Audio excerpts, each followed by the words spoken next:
everyone, I'm Arizan Quinto and today we will be discussing the importance and how to solve the topics that we had in Practical Research 2. The first topic that we will discuss is mean, median, mode, and range. Mean is the average. It helps the researchers summarize large amount of data into single representative numbers, making comparisons between different datasets easier. To get the mean, first we need to add all given numbers to find the total. Second, divide the total by the amount of numbers added together. Example, 3, 6, 9, 12, 15. We need to add them. 3 plus 6 plus 9 plus 12 plus 15 is equal to 45, divided by 5 is equal to 9. After getting the mean, proceed to the median. The median is the middle number. In getting the median, if the givens are not in order, you need to arrange them first in ascending order. In our example, 3, 6, 9, 12, and 15, the numbers are already arranged. So our median is 9 because 9 is the middle number. In getting the mode, we just need to identify the number or numbers that appear most frequently. A set can have one mode, multiple mode, or none. It helps when understanding popularity or repetition. Example, 3, 6, 9, 9, 12, 15. Our mode is 9. Or 3, 3, 6, 9, 9, 12, 15. We have two mode, which is the 3 and 9. Lastly, range. The range shows the difference between the highest and lowest value. In getting the range, you need to subtract the highest value to the lowest value. In our given example, 3, 6, 9, 12, and 15, the highest value is 15 and the lowest is 3. Subtract them and our range is 12. The second topic is margin of error or the precision level. The margin of error or precision level is a fundamental aspect of research design and analysis, ensuring that findings are not only statistically valid but also practically useful for decision making.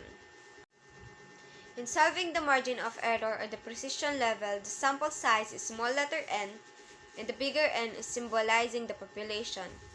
The formula for margin of error or precision is E is equal to bigger N over small letter n subtracted by 1 over bigger N. Example, our N or our population is 5,000 while the sample size is 150. First, write the given using the formula for the margin of error. Second, divide the population to the sample size and then subtract. Next is divide it again to the population. And then the last one is square root. To determine the margin of error or precision level, you first take the square root of a value, then you multiply that result by 100. Finally, you subtract 100 from the product. What if the margin of error and the population is given and the sample size is missing? Example, the N or population is 8,000 and the margin of error is 5%. Of course, we have formula in finding the sample size, but first, we need to convert the percentage into decimal. So our margin of error is 0.05. And now, we can use the formula in finding the sample size. N is equals to population over 1 plus population multiplied by E squared. So using the formula, N is equals to 8,000 over 1 plus 8,000 multiplied by 0.05 squared. Multiply the squared first. So now, 8,000 over 1 plus 8,000 multiplied by 0.0025 is equals to 380.95. After finding the hypothesis, we will solve for the sample mean. Our formula is summation of x sub 1 over n, which is our total set of numbers. So that would 6 plus 8 plus 10 divided by 3 is equal to 24 over 3. 24 over 3 is equal to 8. Our sample mean is 8.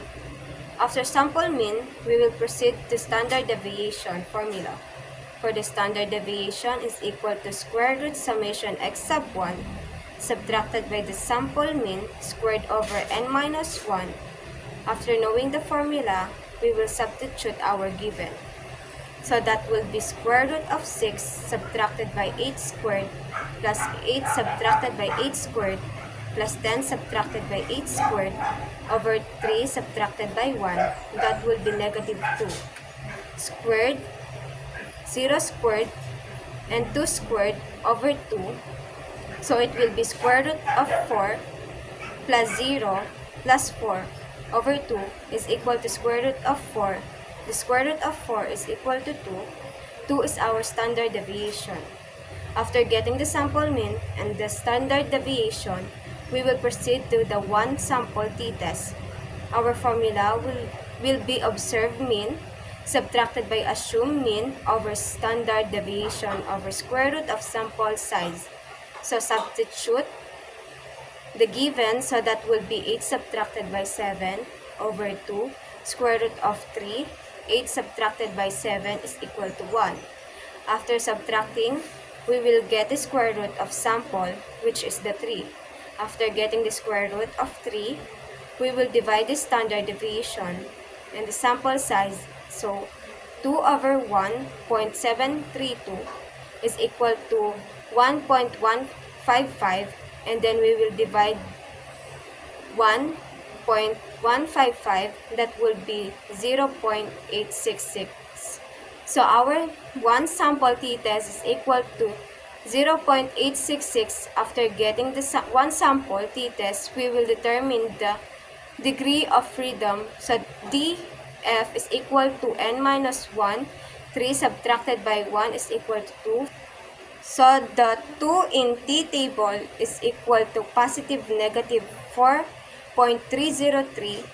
So for our decision, negative 4.303 is less than 0.866 positive 4.303.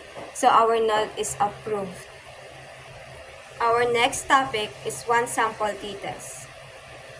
First thing that we need to do is to find the hypothesis. For null, we have sample mean equal to 7. And for alternative, we have sample mean not equal to 7. So for the last one is two sample t-test. Our sample problem is a researcher wants to determine if there is a significance between the means of groups. For the group A, the givens are 5, 10, and 15, and for the group B is 10, 15, and 20. So let's determine the hypothesis. The null hypothesis is group A and group B are equal. The group B is group A and group B are not equal. So first, let's focus on getting the sample mean of group A. The formula for standard deviation is x sub 1 is equals to summation of x sub 1 over n. So that would be 5 plus 10 plus 15 over 3 is equals to 30 over 3, that would be 10. So our sample mean is 10. And now we can solve the standard deviation for group A. So for the formula of standard deviation is equal to square root summation of x sub 1 subtracted by sample means over n minus 1. That would be square root of 5 subtracted by 10 squared plus 10 minus 10 squared plus 15 minus 10 squared is equals to square root of 25 plus 0 plus 25 over 2 equals square root of 50 over 2 is equals to square root of 25 equals 5. So our standard deviation for group A is 5. And now, we will solve the sample mean and standard deviation for group B. For the mean, we have x sub 2 is equals to 10 plus 15 plus 20 equals to 45 over 3 is equals to 15. So our sample mean is 15.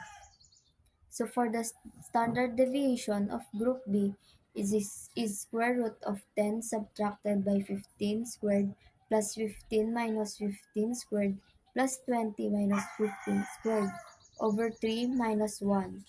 So square root of 25 plus 0 plus 25 over 2 equals square root of 50 over 2 equals to square root of 25. So our standard deviation is 5. After solving the sample mean and standard deviation, we will now proceed getting the two sample t-test. Since we both got 25 in standard deviation, we will solve for pooled standard deviation.